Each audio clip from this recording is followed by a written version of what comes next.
Bonjour la Christine, j'espère que vous allez bien. Petit live vite fait, pas très longtemps.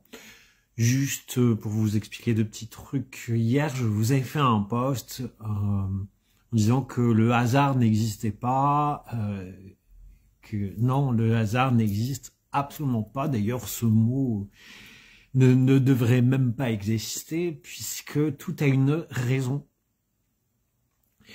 Et c'est rigolo d'avoir écrit ce texte hier matin parce que sans le comprendre, j'étais en train de vivre deux choses que je devais vivre par ce hasard. Deux choses qui m'a demandé de prendre du détachement. Comme je vais descendre dans les Pyrénées et qu'il ne me reste plus, il doit me rester un exemplaire de mon dernier livre, je décide dimanche soir de me dire je vais en commander quelques-uns pour en avoir avec moi et les descendre. Et puis je dois aussi en déposer dans un magasin de pierre à côté de Douai. Donc je vais en commander. Et sauf que je fais une mauvaise manip. Et que du coup, je ne peux pas le commander.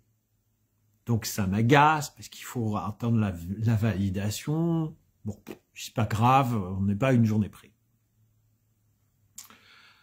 Le lendemain, je recommence, rebelote, pas possible, revalidation. Ça commence à m'énerver. Je me dis, c'est la merde.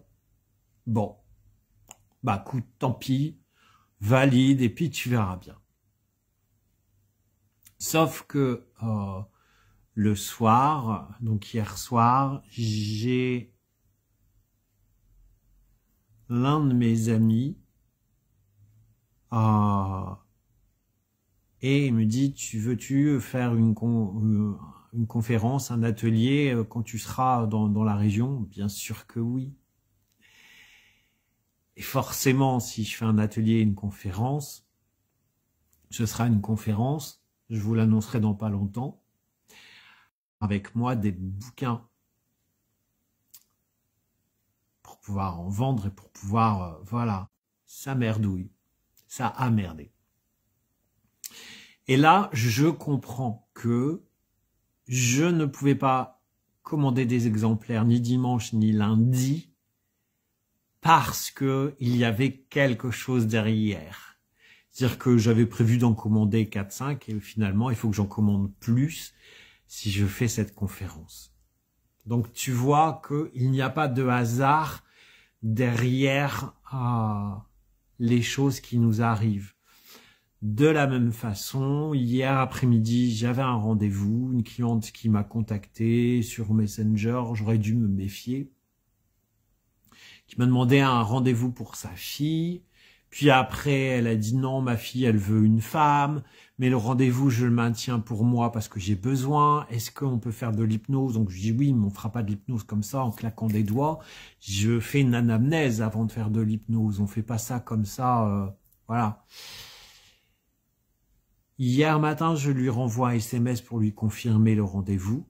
SMS qu'elle a lu, parce que j'ai eu un accusé de réception. Et le moment du rendez-vous, elle n'est pas venue. Et je m'aperçois qu'elle m'a bloqué sur Facebook. C'est pas correct du tout parce qu'elle a pris la place de quelqu'un. En plus, moi, mon planning, il est hyper serré là. Donc, je fais comme je peux pour donner des rendez-vous. C'est un rendez-vous que j'aurais pu donner à quelqu'un d'autre qui en avait besoin. Donc, c'est pas sympa du tout. Bon, ça marque la moralité de cette personne, clairement.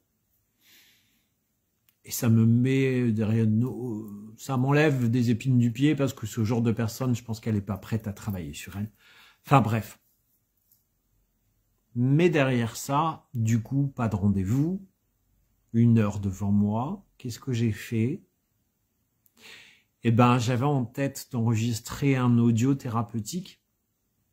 J'ai eu cette idée dimanche. J'ai enregistré une partie de mon audio thérapeutique ça m'a permis de faire ça. L'idée a germé la veille. J'ai pu enregistrer. Bonjour Claudine. Donc, vous voyez que le hasard n'existe pas. Que derrière chaque situation que l'on subit, entre guillemets, qu'on nous donne, eh ben, il y a un cadeau derrière. Il y a quelque chose. C'est pour une certaine raison. J'ai pas pu commander mes exemplaires de livres parce que je devais en commander plus pour la conférence que je vais donner fin août.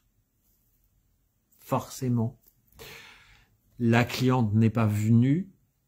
Bon, elle m'a arnaqué, mais c'est pas grave parce que j'ai pu enregistrer mon audio thérapeutique que je viens de mettre en ligne d'ailleurs. Donc vous voyez, et ça nous permet de prendre, quand tu sais ça, quand tu prends de la hauteur, quand tu regardes les choses différemment, eh bien, tu peux voir que le hasard n'existe pas. C'est un mot qui ne devrait même pas exister pour moi. Je vous l'ai expliqué dans le texte. Hein. L'année dernière, j'ai rencontré ma flamme jumelle un dimanche matin, un dimanche où je ne devais absolument pas aller dans cette abbaye. On avait prévu autre chose avec les filles. J'avais organisé une retraite. Ce jour-là, on devait aller se faire un soin énergétique au lac de Gob. Il a plu. Du coup, on s'est rabattu sur l'abbaye. Et c'est là que j'ai rencontré ma flamme jumelle, ce jour-là. Elle est venue directement sur moi. Il n'y a pas de hasard. Le hasard n'existe pas. Donc, quand quelque chose qui n'est pas prévu vous empêche d'avancer, vous empêche de voir, comme ça m'est arrivé hier ou avant-hier, de ne pas pouvoir commander mes livres, de ne pas avoir cette séance de psycho avec la cliente qui m'a posé un lapin, c'est que derrière, il y a quelque chose. C'est qu'on vous sert un truc pour vous faire comprendre. Donc ce n'est en aucun cas du hasard. Voilà ce que je voulais vous transmettre dans ce petit live. J'espère que vous allez bien. Je vais vous laisser là. Je vous souhaite une belle journée. Prenez soin de vous parce que vous êtes la personne la plus importante de vos vies. Ciao. Et je vous dis à bientôt. Je vous embrasse.